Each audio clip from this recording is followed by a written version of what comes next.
如果腦裏邊不停出現同一個諗法，嗰個諗法係唔合理，但又唔能夠唔諗，仲感到困擾嘅話呢，咁就可能係患咗強迫症嘅症狀。醫生話，強迫症如果唔醫嘅，有可能會變成抑鬱症。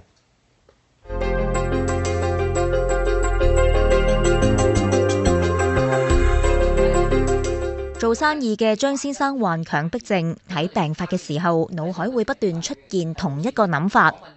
譬如咁係冇聲嘅，個思想叫你去做，嗌你做樣嘢，話你跳樓自殺啊，黐線啊咁，但係我自己控制到嘅，唔會咁做嘅。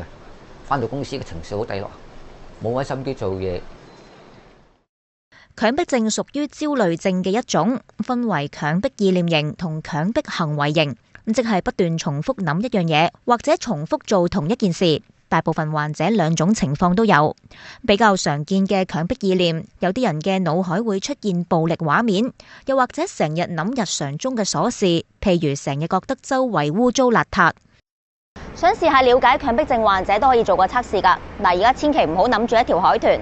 正常人嘅腦海咧，反而會有海豚嘅影像出現，不過呢啲影像好快就會冇咗。不過強迫症患者就會控制唔到自己，不斷咁喺度諗，又會覺得呢啲思想係唔合理，過程亦都唔愉快。醫生話，大部分嘅病人唔會將強迫意念做出嚟，只係會嘗試抑壓自己。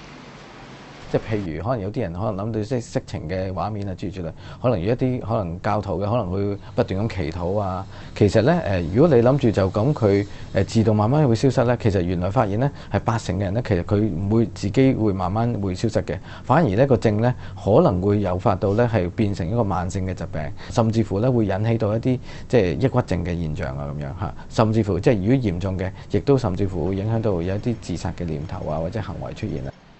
佢建議一旦影響工作或者導致社交困難，應該立即求醫。治療強迫症除咗係食藥，同時要進行心理治療，學習點樣接受呢個病，放鬆自己，舒緩情緒。無線電視記者黃德蘭報導。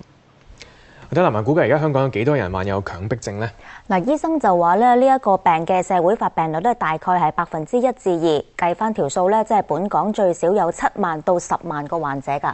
呢個病同生活壓力大有冇關係呢？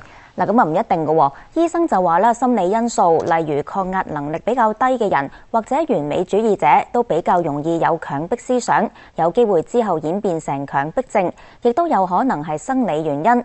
另外，如果有直系親屬患強迫症，咁患病嘅機會咧就會係正常人嘅2倍。